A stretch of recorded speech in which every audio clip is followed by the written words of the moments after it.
트레저와 함께 달려 Ready for action let's go 추억 건물을 찾으러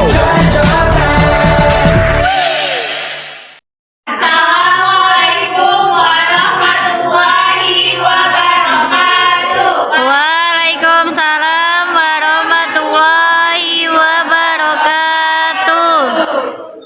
Perkenalkan, kami dari kelompok 4 yang maju kelima untuk presentasi.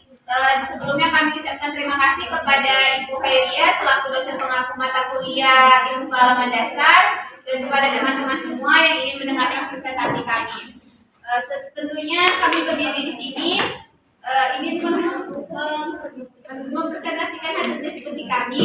Saya Intan Nur Fatma sebagai moderator dan tentunya saya tidak sendiri bersama rekan-rekan saya. Saya Gumita Yaudia sebagai pemateri. Saya Mujahidika sebagai pemateri. Saya Muhammad Eri sebagai pemateri. Baiklah, tanpa berlama-lama lagi, kami akan mulai presentasinya.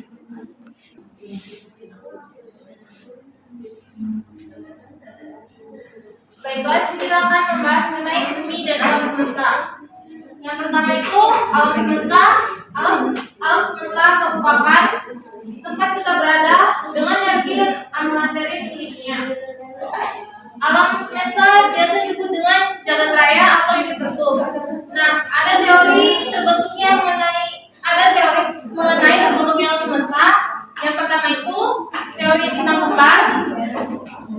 Tata surya pada awal terbentuk dari 2 bintang kembar. Salah satu bintang meledak dan menghasilkan kepingan. Itulah kemudian terbentuk planet-planet dan bintang lainnya yang tidak meledak menjadi matahari. Yang kedua ada teori nebular, yaitu mengungkapkan bahwa pembentukan tata surya awalnya berasal dari sebuah nebula atau awan yang berotasi secara perlahan dan tertarik oleh gaya gravitasi. Ketiga ada teori tidal atau teori pasang surut. Teori ini merupakan teori yang dasar dari aksi pasang gas matahari sebagai akibat dari gravitasi yang diberikan oleh bintang-bintang saat mereka melewati matahari. Baiklah.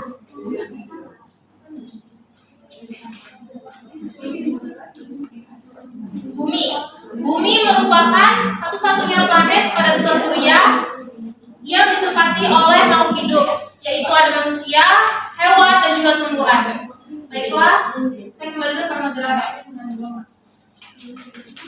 Baiklah, materi selanjutnya akan dibacakan oleh Mutia Akita.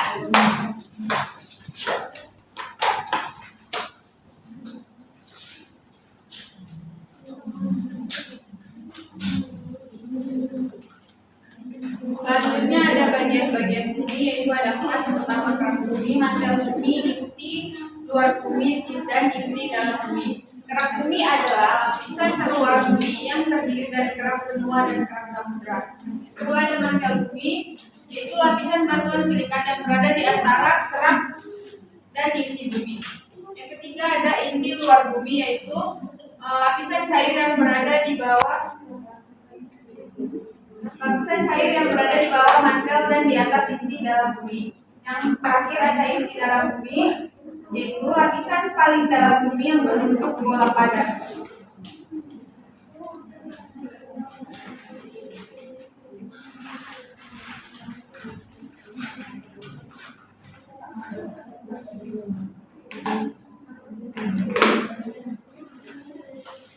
Selanjutnya ada sekurang-kurangnya ada 4 cara untuk menentukan bumi, yaitu ada teori sedimen, teori kadar dalam, teori termal, dan teori radioaktivitas.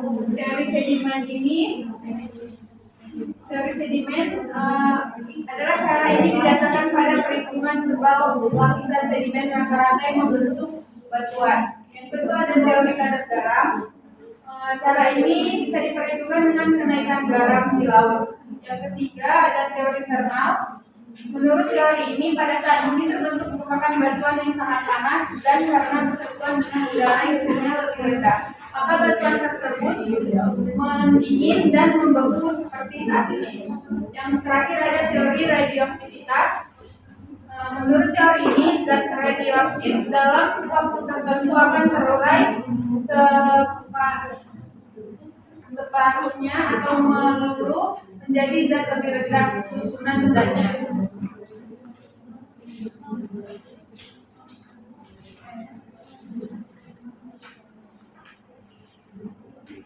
Selanjutnya ada gerakan rotasi bumi, yaitu bumi berputar pada porosnya atau rotasi bumi dengan arah barat sampai timur dan sesekali putar memerlukan waktu 23 jam 56 menit 4 detik.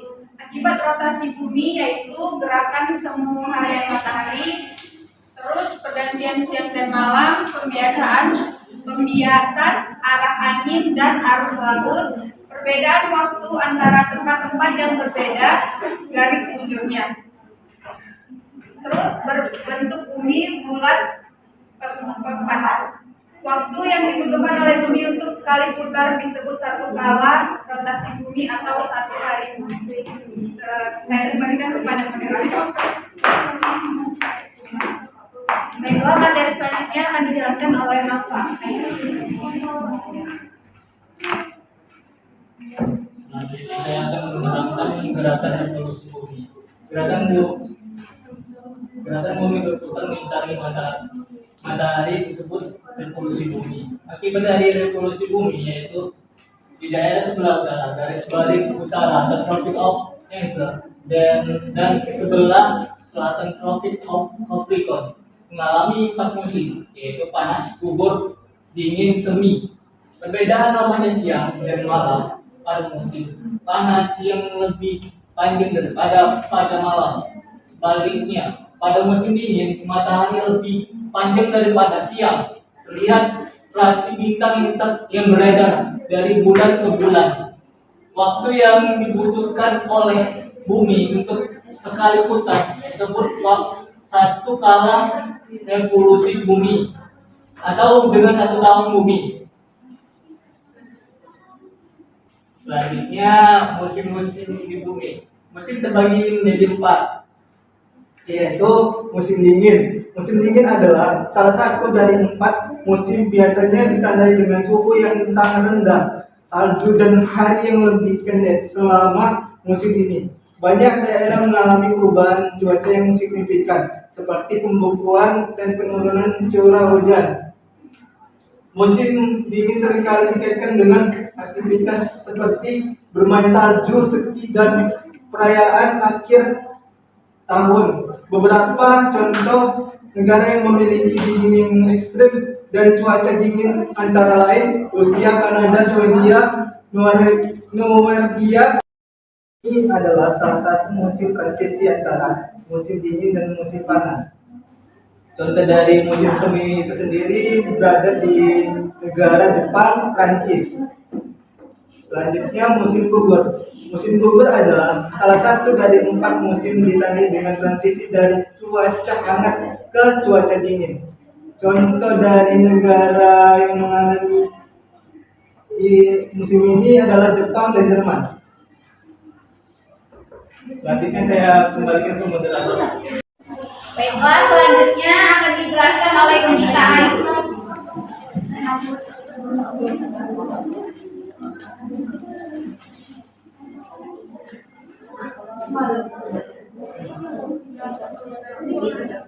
Baiklah, ada jenis-jenis tata surya. Yang pertama itu matahari. Matahari merupakan bintang di tata surya, yaitu pengaruhnya sangat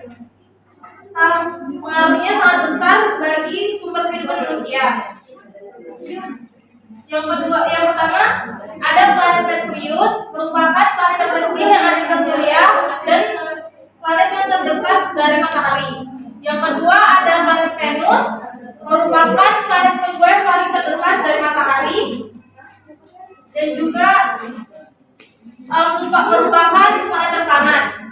Ketiga ada bumi. Bumi merupakan tempat tinggal satu-satunya planet yang ditinggali oleh makhluk hidup. Yang keempat Mars itu dijuluki sebagai planet merah karena planet ini tampak kemerah-merahan. Dan kelima Jupiter Jupiter itu merupakan planet terbesar yang ada di tata surya. Keenam ada Saturnus. Saturnus itu ciri-cirinya memiliki cincin di pinggir-pinggirnya. Dan ketujuh Uranus. Uranus ini merupakan planet yang pertama kali ditangkap oleh teleskop. Terus yang terakhir kedelapan, planet Neptunus merupakan planet yang sering dijuluki sebagai pembuat ulah karena seringkali berada di luar garis orbit. Nah, planet ini juga dikenal sebagai kembaran dari Uranus karena memiliki banyak kesamaan dan karakteristik. Baiklah, selesai dari pemaparan materi kami akan membuka sesi tanya jawab 3 orang. Dan dari kelompok 3, di sini saya akan menanya kepada kelompok 4. Nah, apa saja komponen utama? Silakan bertanya.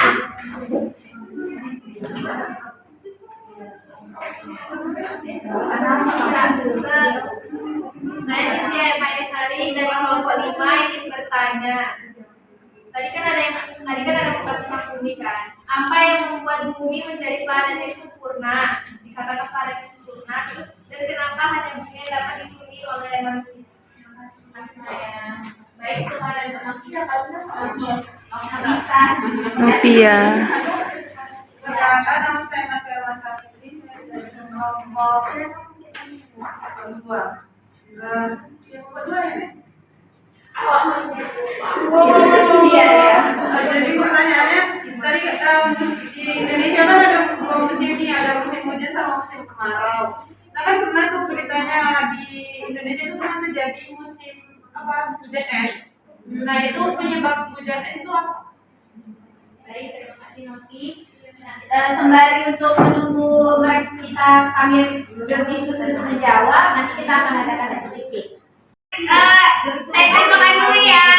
1, 2, 3. Tangan kanan, tangan kiri mempunyai jari. Direntangkan, dibengkokkan, putar pergelangan. Acung depan dilentikkan, ayo tepuk tangan. Tepuk tangan semua, angkat kaki kedua ke atas tangan kita, di pinggang keduanya. Badan kita bungkukkan, yang rajin wahai teman, berdiri dengan tegak, letaknya balik kanan ke balik kanan ke depan, balik kanan.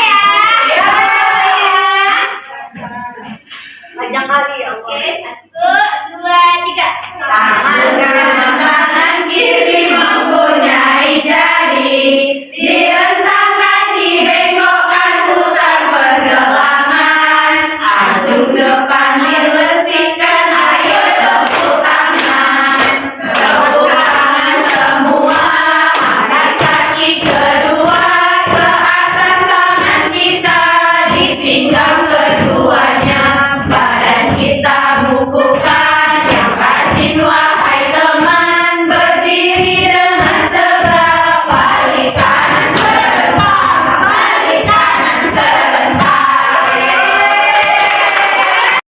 Di sini saya akan menjawab pertanyaan dari Salsa. Apa saja komponen utama yang membentuk alam semesta?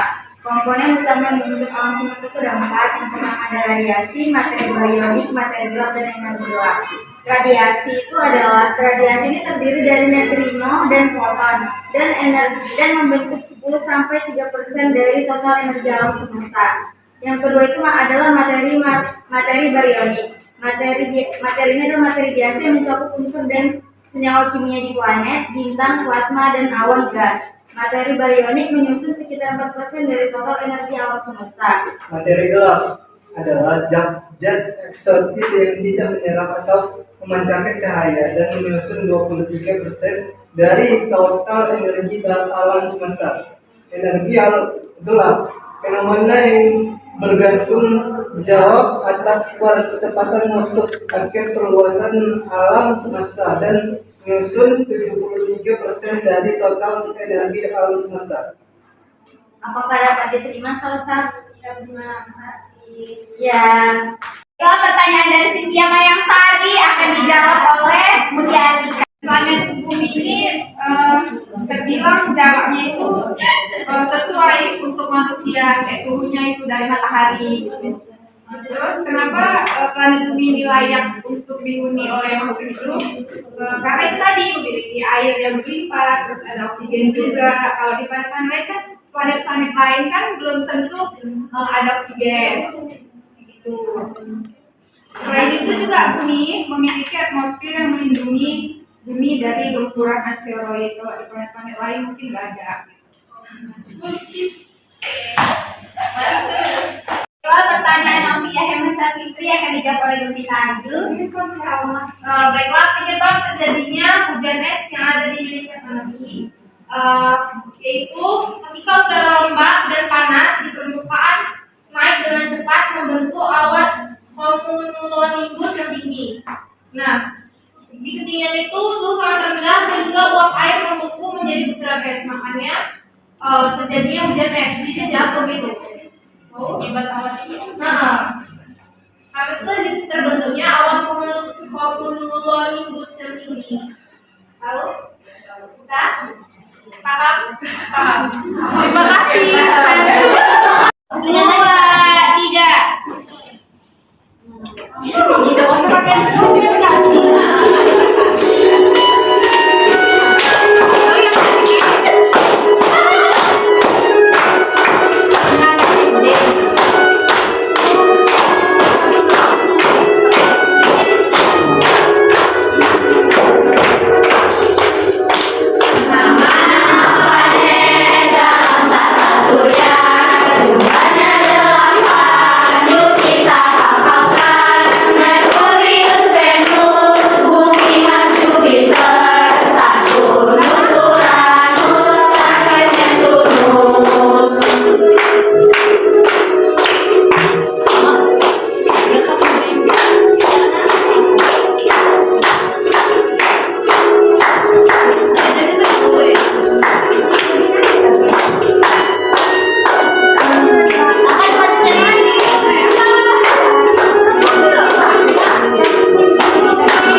Terima kasih kepada teman-teman yang ingin mendengarkan dan yang ingin antusias ya atas berdirinya jika kami podcast briefing, dan yang tidak ya sudah lah ya. Terima kasih, dan kepada Ibu Hairia kami ucapkan terima kasih juga.